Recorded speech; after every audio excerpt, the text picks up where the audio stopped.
Hello guys, welcome back to my new video. আজকে আমি ইলিশটাকে খুব মজাভাবে ইলিশ ভাজা করব। প্রথমে ইলিশটাকে বানিয়ে এখন পিস পিস করে নিয়েছি।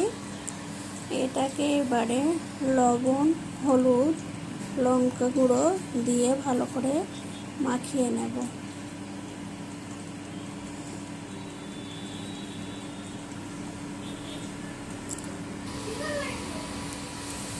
ইলিশ মাছ ভেজে ভাত দেবো। মাখানো হয়ে গেছে। এবারে ওভেনের উপরে একটা কড়াই বসিয়ে দিয়েছি। পরিমাণ মতো তেল দিয়ে দিলাম। সরিষার তেল দিয়ে এটা ভাজতে হবে। এবারে তেলটা গরম হয়ে গিয়েছে। এর মধ্যে আমি মাছগুলো একে একে দিয়ে সব ভেজে নেব, সুন্দর করে কড়া করে ভেজে নেব। ভাজা হয়ে গেছে। এবার মাঝখানে আমি কাঁচা লঙ্কা আর পেঁয়াজ দিয়ে এগুলোকে ব্রাউন কালার করে ভেজে নেব।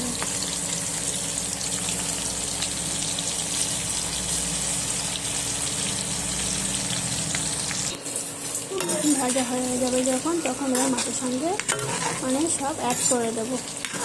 দিয়ে সুন্দর করে নাড়িয়ে চাড়িয়ে নিলেই রেডি হয়ে যাবে ইলিশ ভাজা। এটা যে খেতে এত মজা হয়, সে না খেলে বুঝতে পারবেন না। এইভাবে আপনারা অবশ্যই বাড়িতে ট্রাই করে দেখবেন। ছেলে স্কুলতে বাড়ি আসছে, হচ্ছে ভাত দেন, তাহলে ইলিশ ভাজা দিয়ে ভাত দিলাম, সে একা একাই খেয়ে নিয়েছে। এবারে কচু শাকটাকে আমি রান্না করব। কচু শাকটা প্রথমে কেটে নিয়েছি ছোটো ছোটো করে। এবারে প্রেসার কুকারের মধ্যে দিয়ে 1 কাপ পরিমাণ জল দিয়ে আমি এটাকে 2টো সিটি মেরে সিদ্ধ করে নেব। সিদ্ধ হয়ে গেছে। এবারে কড়াইয়ের মধ্যে পরিমাণ মতো তেল দিয়ে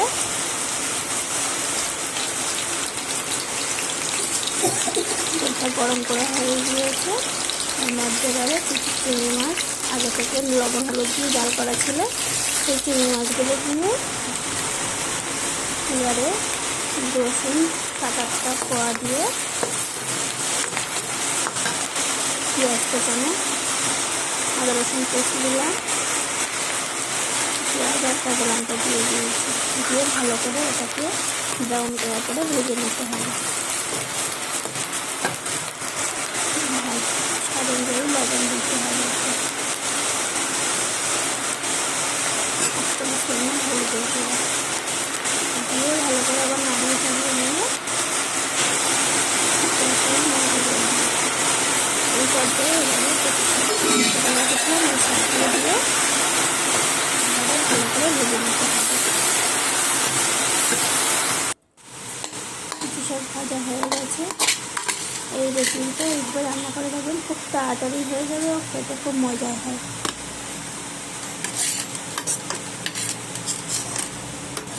এবারে আমি রান্না করব 5 মিশাল সবজি সয়াবিন দিয়ে, খুব দারুণ একটা রেসিপি। এটা খেতে অসম্ভব লোভনীয় ও দুর্দান্ত টেস্টি হবে। প্রথমে সয়াবিনটাকে আমি জলে ভিজিয়ে দেব। এটা ঠান্ডা জলে ভিজাতে হবে। ভিজানো হয়ে গেছে। এতে এবারে স্বাদ অনুযায়ী লবণ আর 1/2 চামচ পরিমাণ হলুদের গুঁড়ো দিয়ে এটাকে ভালো করে সয়াবিনটাকে মাখিয়ে নিতে হবে।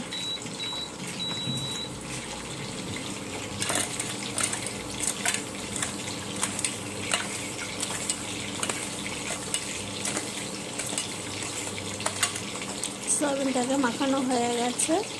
এবারে কড়াইয়ের মধ্যে আমি একটু বেশি পরিমাণ তেল দিয়েছি, দিয়ে সয়াবিনটাকে ভালো করে ভেজে নিয়ে নেব। ভাজা হয়ে গেছে, লবণ হলুদ দিয়েই ভেজেছি। এবারে এটাকে নামিয়ে রেখে দেবো।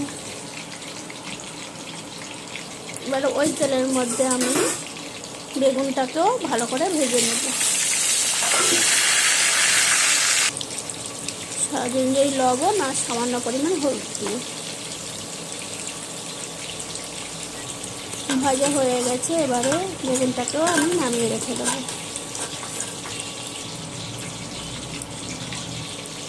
এবারে আমি আলু কুমড়োটাকেও ভেজে নেব। স্বাদ অনুযায়ী লবণ আর সামান্য পরিমাণ হলুদ দিয়ে ভালো করে ভেজে নেব। দিয়ে এমন ভাজতে হবে যাতে ভাজতে ভাজতে সিদ্ধ হয়ে যায়।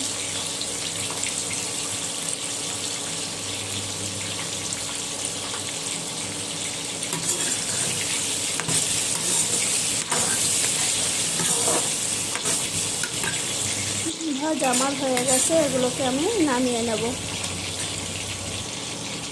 নিয়ে এবারে পুঁই শাকটাকে ভেজে নেব, না আলুটাকে ভেজে নেবো আগে। স্বাদে নিয়ে লবণ আর সামান্য পরিমাণ হলুদ দিয়ে ভেজে নেব।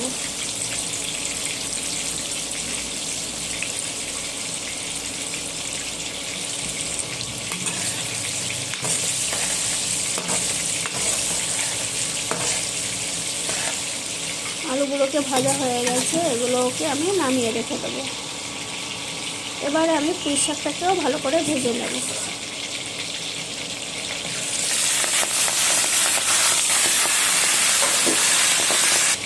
সামান্য পরিমাণ লবণ আর হলুদ দিয়ে ভাজা হয়ে গেছে। এবারে নামিয়ে রেখেছি সব সবজিগুলো। এবারে ওই কড়াইয়ের মধ্যে আমি সরিষার তেল অল্প পরিমাণ দিয়েছি এখানে, কারণ সব আমার ভাজা হয়ে গেছে তেল দিয়ে, যার কারণে আমি অল্প পরিমাণ সরিষার তেল দিয়েছি। দিয়ে পরিমাণ মতো পেঁয়াজ কোচানো, পাঁচফোড়ন দিয়ে একটু ভালো করে নাড়িয়ে চাড়িয়ে নিয়ে ব্রাউন কালার যখন হয়ে আসবে তখন আদা রসুন পেস্ট 1 চামচ পরিমাণ দিয়ে দিতে হবে। দিয়ে আবারও ভালো করে নাড়িয়ে চাড়িয়ে নিয়ে 1 চামচ পরিমাণ লঙ্কা গুঁড়ো, 1/2 চামচ পরিমাণ হলুদের গুঁড়ো, সামান্য পরিমাণ লবণ, কারণ আমি ওতে সব লবণ দিয়েছি। দিয়ে এবারে 1/2 কাপ পরিমাণ জল দিয়ে মশলাটাকে আমি ভালো করে কষিয়ে নেব। মশলাটা যখন এরকম তেল ছেড়ে দেবে খুব সুন্দর করে কষাতে হবে।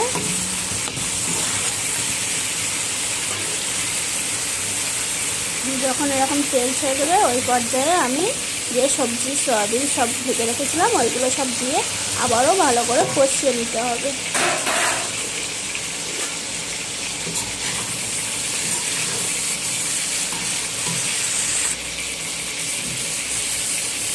যখন এরকম তেল ছেড়ে দেবে ওই পর্যায়ে এবারে পরিমাণ মতো গরম জল অ্যাড করবেন। বেশিও দেবেন কমও দেবেন না, দিয়ে ঢাকনা দিয়ে 20 মিনিট মতো জাল করে নিলেই রেডি হয়ে যাবে। উপর থেকে ভাজা মশলা দিয়ে 5 মিনিট ফুটিয়ে নিয়ে নামিয়ে নিলে রেডি হয়ে যাবে এই রেসিপিটি।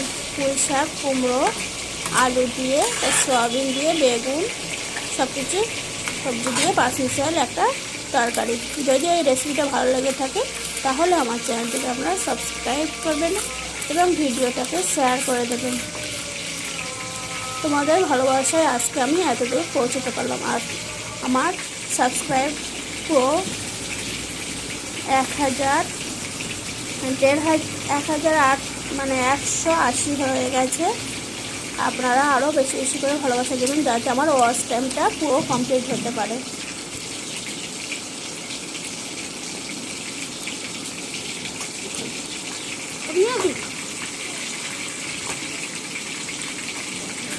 আমি যেভাবে রান্না করেছি এইভাবে রেসিপিগুলো আপনারা ট্রাই করে দেখবেন, ঠিক আছে? আজকের মতো আমি ভিডিওটা শেষ করলাম। আশা করি আপনারা সুস্থ থাকবেন, ভালো থাকবেন।